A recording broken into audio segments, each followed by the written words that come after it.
उत्तर पश्चिम दिल्ली के बड़े बाजारों और भीड़ भाड़ वाले इलाकों में से एक ब्रिटानिया चौक लोगों की इस भीड़ और ट्रैफिक से थोड़ी दूर इस वक्त फुटपाथ पर एक शख्स बेहोश पड़ा था और फिर वहां से गुजर रहे लोगों ने नोटिस किया कि किसी का शव है और इसी बीच पुलिस को भी फोन पर सूचना दी जाती है।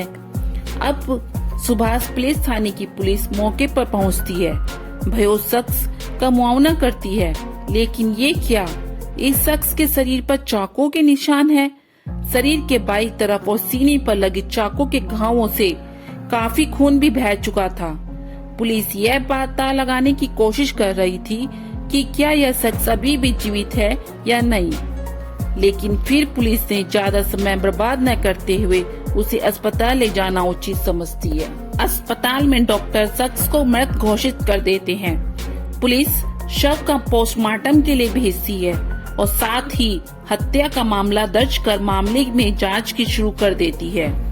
शुरुआती जांच में यह साफ हो गया कि मृतक की जेब में से उसका पर्स और मोबाइल गायब है। तो क्या किसी ने लूट के इरादे से इस शख्स की हत्या कर दी है या फिर मृतक की हत्या कर घटना को लूट का रूप देने की ऐसी साजिश रची गई है। जाहिर है बिना किसी जानकारी के पुलिस के लिए किसी नतीजे पे पहुंचना नामुमकिन था, क्योंकि अभी तक ना तो मृतक की पहचान हो पाई है और ना ही पुलिस को कोई सुराग मिला है। लेकिन इसी बीच शव की तलाशी के दौरान मिले कागज के एक छोटे से टुकड़े पर अचानक पुलिस का ध्यान जाता है और पुलिस एक बार फिर उसी हिस्से के सहारे जांच को आगे बढ़ाने का फैसला करती है।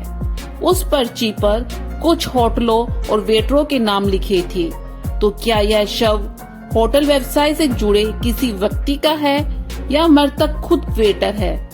बात भले ही पुख्ता ना हो, लेकिन शव के पास मिले उस छोटे से हिस्से ने पुलिस को पहले ही सुराग दे दिया था।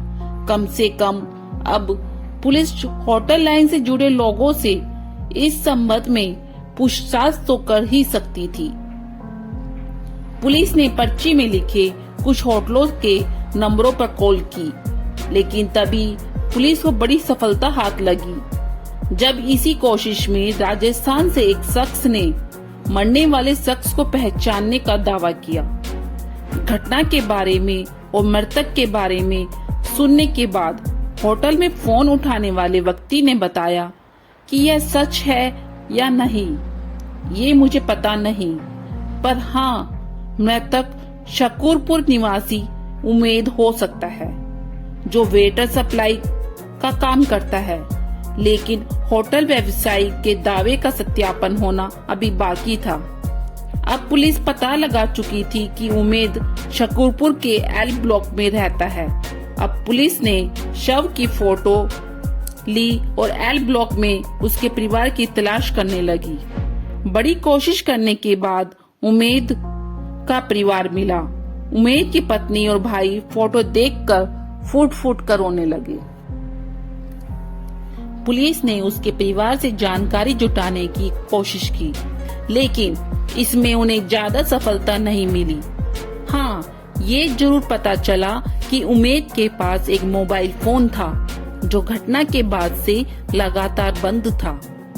पुलिस ने उमेद के मोबाइल फोन को सर्विस लॉन्च पर लगा दिया था। वह एक दिन अचानक स्विच ऑन हो गया, फिर कुछ देर बाद वह फिर से बंद हो गया।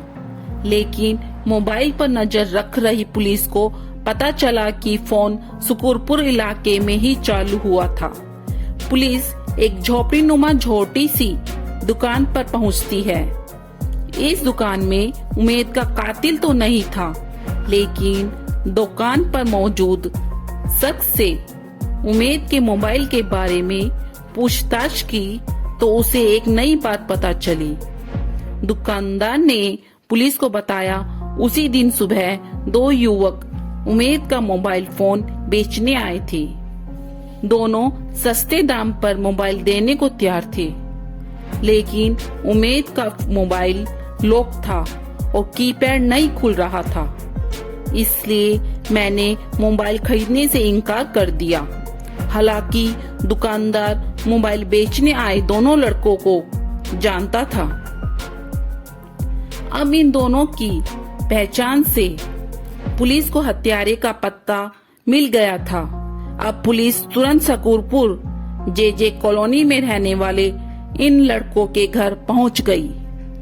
संयोग से दोनों की मुलाकात घर में ही हो गई। उनमें से एक नाबालिग था, जबकि दूसरे की पहचान स्नैचर शादी के रूप में हुई। पुलिस ने जब दोनों से उमेद के बारे में पूछताछ की तो दोनों ने जो कहानी बताई वो रोंगटे खड़े कर देने वाली है। दोनों ने बताया कि घटना वाली रात वे पैसों की तलाश में इधर उधर भटक रहे थे। नशे के आदी साजिद को पैसों की सख्त जरूरत थी। तभी दुर्भाग्य से उमेद उस रास्ते से गुजर रहा था। जैसे ही उमेद उनके पास पहुंचा, दोनों ने उस पर हमला शुरू कर दिया। इससे पहले कि उमेद कुछ समझ पाता, दोनों ने उसकी जेब से पर्स और मोबाइल फोन समेत अन्य सामान निकाल लिया और उमेद को मरा हुआ समझकर मौके से भाग गए। एक मामूली से कागज के टुकड़े से कातिलों तक पहुंचकर इस मर्डर की मिस्ट्री को पुलिस ने सुलझा लिया था। कहते हैं ना, कानून के हाथ बहुत लंबे होते हैं। एक ना एक दिन मुजरिम कानून के शिकंजे में फंस ही जाता है। मेरा इस तरह की वीडियो बनाने का मकसद सिर्फ और सिर्फ सतर्क और सावधान करना है। यदि मेरी वीडियो अच्छी लगी है तो लाइक एंड सब्सक्राइब करें। फिर मिलते हैं एक नई क्राइम स्टोरी के साथ। जब तक सतर्क रहें, सावधान रहें।